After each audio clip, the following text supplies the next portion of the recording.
Hey everybody, so the closed beta for Final Fantasy VII Ever Crisis dropped, and like a lot of other FF7 fans, I was extremely curious about it. So, I wanted to make this video after playing for a couple hours to share my experience and explain what the game actually is.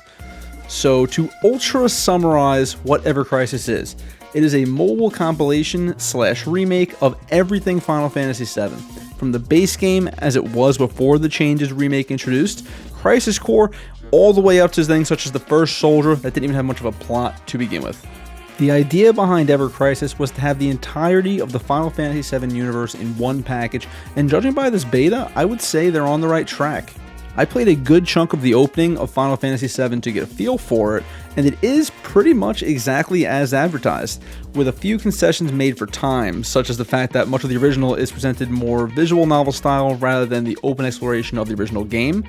There are areas to explore freely that are basically ripped right out of the original, but these are meant to be bite-sized sections of the game to be played in maybe 5 to 10 minute sessions. So they do what they can to abridge it and move it along. However, anything plot important is completely untouched aside from the cleaned up script, including the choices the player can make as they go. As far as experiencing the story and major moments of the original game, this is actually a great way to do that. I will say, this absolutely does not replace the original game, as it does abridge much of the gameplay into those previously mentioned visual novel style sections.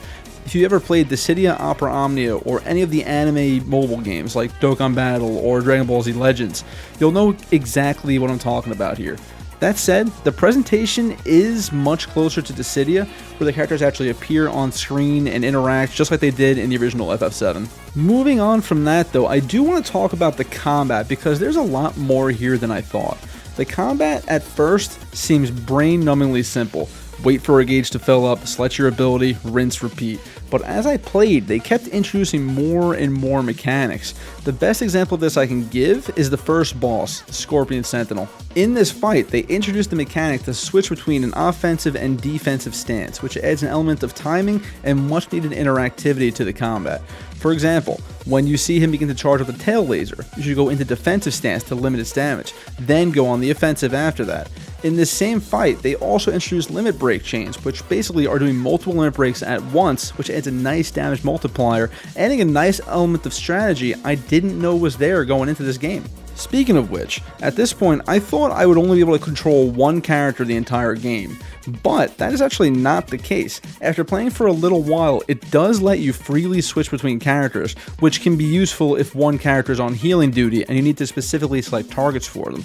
The game remained fairly simple throughout the story bits I played, however, I have no doubt that there will be more difficult content in the future that will require some actual strategy, which is a lot more than I thought there would be.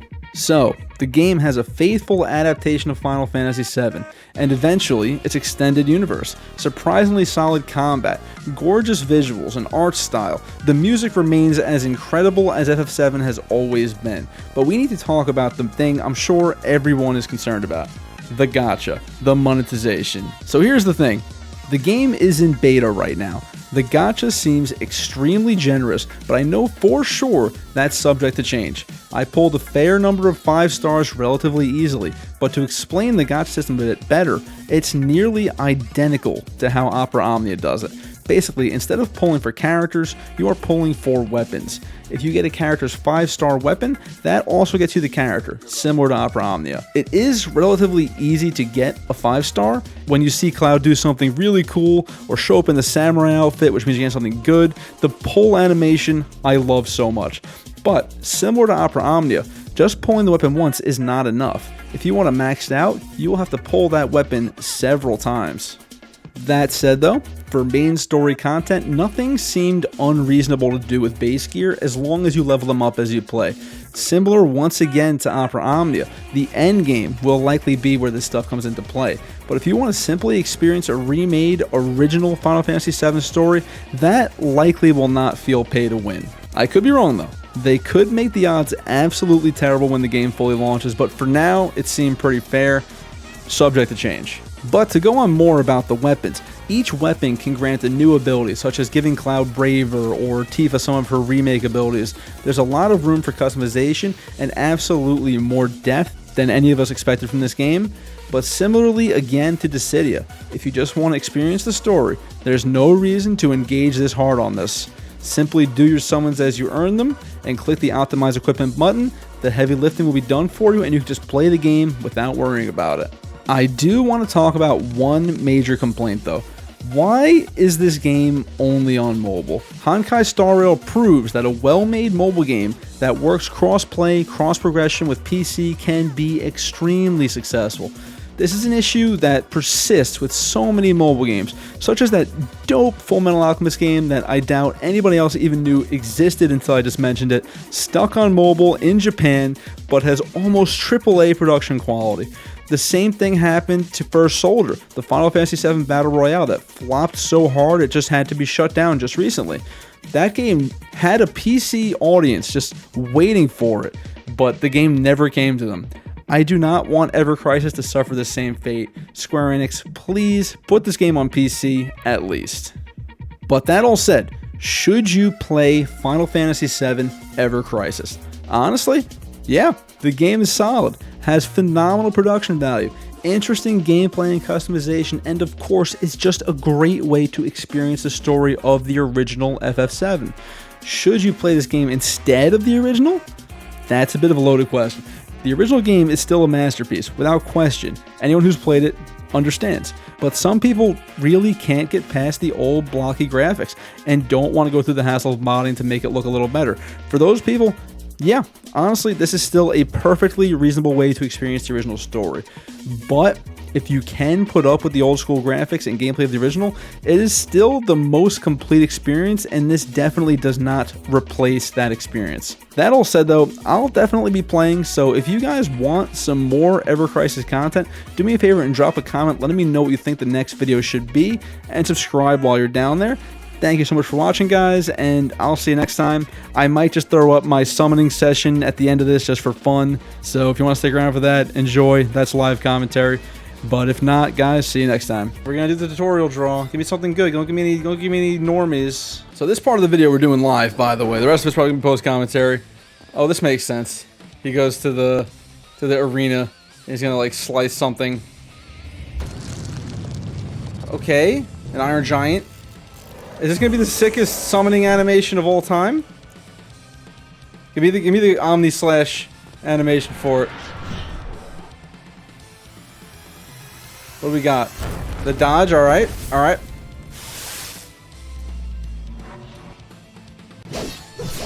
The cross slash animation, that's gotta be a good summon, right?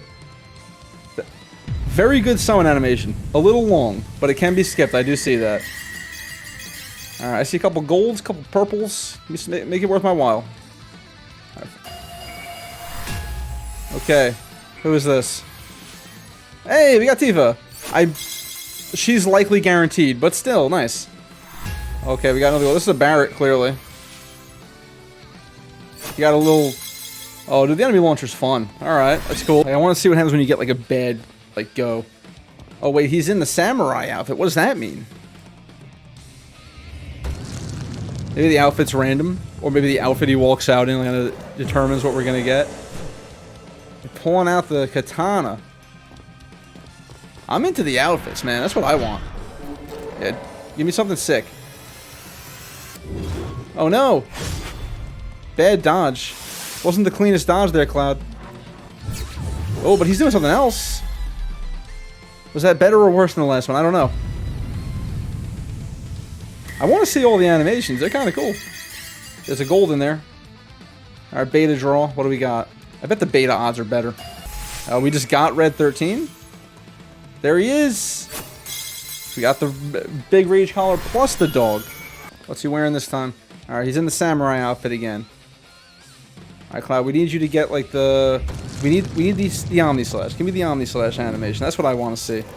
This one's guaranteed 5 stars, so it should be good, right? This is like the best summoning animation for any gacha game, dude. Give me the dodge? No? I don't know what the better one you want is. Maybe the block is better than the dodge? What is he doing? What's he doing this time? Another fever? Omni Slash? Nope. Cross Slash with a fever. No idea what that means. Let's get to the good one.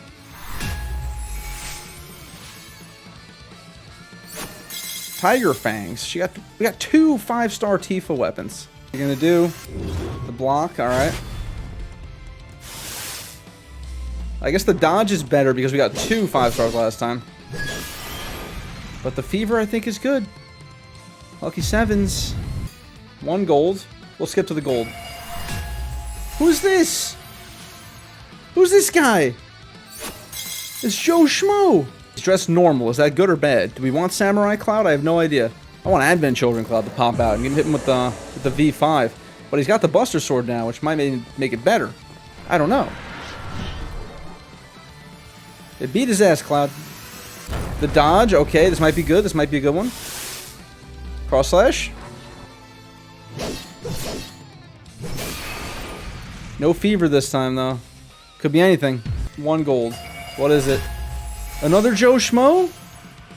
This guy again? Give me a 5-star for Cloud. Who's this? Who's this guy?